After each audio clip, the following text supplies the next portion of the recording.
நாகரிகம் எனும் குடிலில் ஏறி வசிக்கத் தொடங்கும் முன் ஒலிகள் அரைக்கூவல்களாய் வடிவம் பெற துவங்கிய காலம் தொட்டு கல் தோன்றி மண் தோன்றா காலத்தில் முன் தோன்றிய மூத்த மொழி நம் அன்னை தமிழ் மொழி.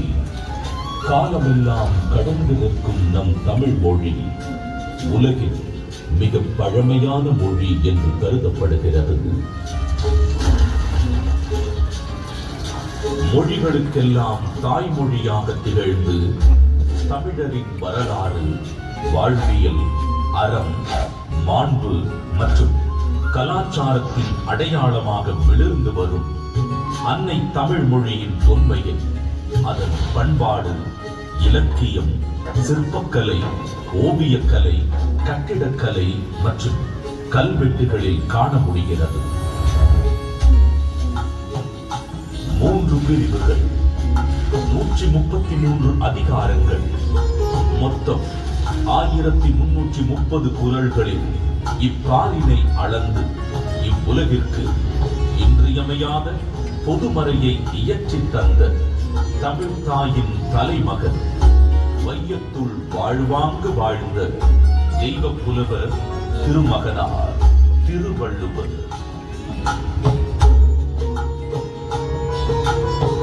ஐயன் வள்ளுவனின் பிறந்த வருடம் தமிழக அரசால் கிமு 31 என்று வழங்கப்படுகின்றது.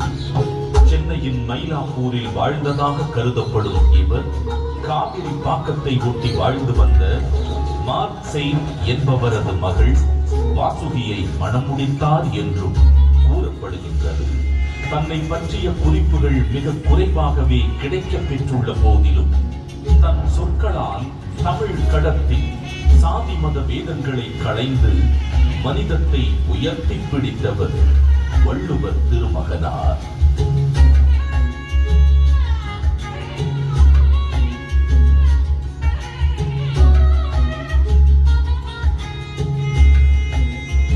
சுமார் 2000 ஆண்டுகள் பழமையான சங்க இலக்கியத்தில் 11 கீழ்கணக்கு நூல்களில் ஒன்றான திருக்குறளை தமிழ் மொழியின் தலை சிறந்த நீதி நூல்களில் ஒன்றென கூறலாம். 1.5 அடியில் 7 சொற்களில் மட்டுமே கொண்டு எழுதப்பட்டு ரத்தின சுருக்கமாக, அதே நேரத்தில் மிக ஆழமான கருத்துக்களை வெளிப்படுத்தும் நூலாக, மிகச் சிறிய வார்த்தைகளில் மிகப்பெரிய தத்துவங்களை அடக்கியுள்ள நூலாக இருக்கும் திருக்குறள் இன்றும் அது வகுத்தளிக்கும் நெறிமுறைகளுக்காகவும் அது வழங்கக்கூடிய பகுத்தறிவிற்காகவும் தமிழர்கள் மட்டுமல்லாது பல்வேறு மக்களாலும் விரும்பி போற்றப்படுகிறது.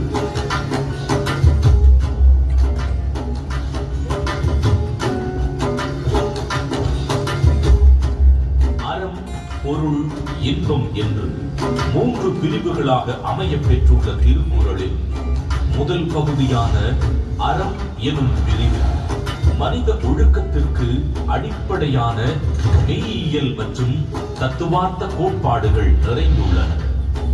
உதாரணத்திற்கு, காலத்தினார் செய்த நன்றி சிறிதெனினும் ஞாலத்தின் மானப் பெரிது எனும் குறள் ஒருவர் செய்யும் உதவி மிகச் சிறியதாக இருந்தாலும் அதை தக்க காலத்தில் செய்தார் அது இவ்வுலகை விட பெரியது என்று கூறுவதன் மூலம் நட்பின் மேன்மையையும் உதவி செய்வதன் முக்கியத்துவத்தையும் எடுத்துரைக்கிறது.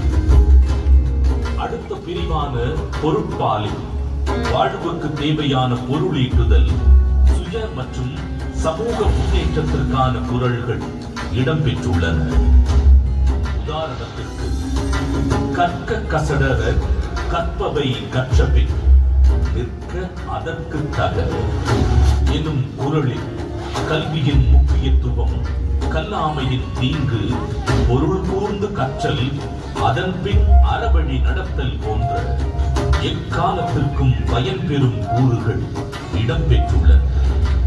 3ஆம் பிரிவான இன்பத்து பாலில் இல் வாழ்க்கைக்கு தேவையான அகக்கூறுகள் இடம்பெற்றுள்ளன. உதாரணத்திற்கு, உடம்பொடு உயிரிடை என்ன மற்றன, மடந்தையொடு எம்மிடை நட்பு எனும் உடலும் உயிரும் பிரியாமல் ஒன்றாக இருப்பது போல இல்லற வாழ்க்கையில் இருப்போர் ஒன்றாக இருத்தல் வேண்டும் என்ற பொருளுடன் காதலின் சிறப்பையும் இல்வாழ்வின் மேன்மையையும் உணர்த்துகிறது. ஏறத்தாழ 60க்கும் மேலான உலகின் பல்வேறு மொழிகளுக்கு மொழிபெயர்க்கப்பட்ட திருக்குறள் உலகெங்கும் அதிக அளவில் மொழிபெயர்க்கப்பட்ட சமயம் சாரா நூல்களில் ஒன்றாக திகழ்கிறது. திருக்குறளின் இலக்கிய வடிவமும் பொருளடக்கமும் அதன் செம்மொழி தன்மையை வெளிப்படுத்துவதுடன் உலக இலக்கியத்தின் ஒரு மாபெரும் ஆவணமாகவும் விளங்கி தமிழின் தொன்மையையும் தமிழர்களின் பெருமையையும் இப்புவியெல்லாம் கொண்டு சேர்த்துள்ளது. வள்ளுவருக்கும் அவருடைய குறளுக்கும் பெருமை சேர்க்கும் வண்ணம் அன்றைய தமிழகத்தின் முதலமைச்சராக இருந்த முத்தமிழறிஞர் டாக்டர் கலைஞர் மு. கருணாநிதி அவர்கள் திருக்குறளுக்கு உரை எழுதியது மட்டுமல்லாமல் பேருந்துகளில் திருக்குறள், பள்ளிப்பாடங்களில் திருக்குறள், திருக்குறள் கவியரங்கம், திருக்குறள் ஆய்வு என எளிய மனிதருக்கும் வள்ளுவரை கொண்டு சேர்த்தார்.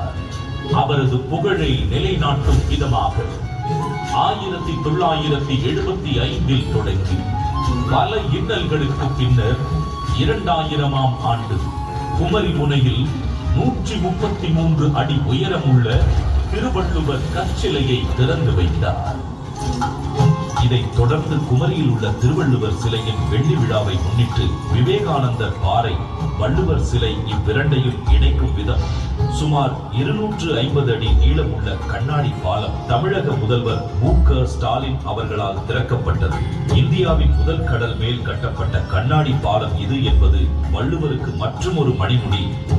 திருக்குறளை கொண்டாடும் பல முன்னெடுப்புகளில் முக்கியமான ஒன்று திருவள்ளுவரின் முக்கியமான நினைவு சின்னங்களில் ஒன்றான சென்னை நுங்கம்பாக்கத்தில் முத்தமிழறிஞர் டாக்டர் கலைஞர் மு. கருணாநிதி அவர்களது நேரடி கண்காணிப்பில் 5 ஏக்கர் பரப்பளவில் தோரணவாயில், அரங்க மண்டபம், கருங்கல் தேர், தேர் கோபுரம் என மிக விமர்சையாக வள்ளுவர் கூட்டம் 1976ஆம் ஆண்டில் உருவாக்கப்பட்டது. தமிழர்களின் பாரம்பரிய கட்டிடக் கலைகளின் அடிப்படையில் அமைக்கப்பட்டுள்ள வள்ளுவர் கூட்டம் வள்ளுவருக்கு புகழ் சேர்க்கும் இடமாகவும் தமிழ் மொழி சார்ந்த பல பண்பாட்டு நிகழ்வுகள் நடைபெறும் இடமாகவும் திகழ்கிறது. ஒரு குறிப்பிட்ட காலத்திற்கோ அல்லது ஒரு குறிப்பிட்ட இனத்திற்கோ என்றில்லாமல் யாதும் ஊரே என எல்லா நாட்டவருக்கும் ஆகச் சிறந்த அறநூலாக விளங்கும் சமத்துவ நூலா திருக்குறள் கரைகள் தாண்டி கண்டங்கள் கடந்து மனிதர்களின் இருள் சூழ்ந்த இடங்களில் ஒளி வீசி அறவழியை காட்டுகிறது. தமிழர்களின் பெருமையை பாரினில் உயர்த்தி பிடித்திருக்கும் திருக்குறள் வள்ளுவர் நம் தமிழ் அன்னைக்கு சூட்டியிருக்கும் மாட்சிக்குரிய மணிமகுடம்.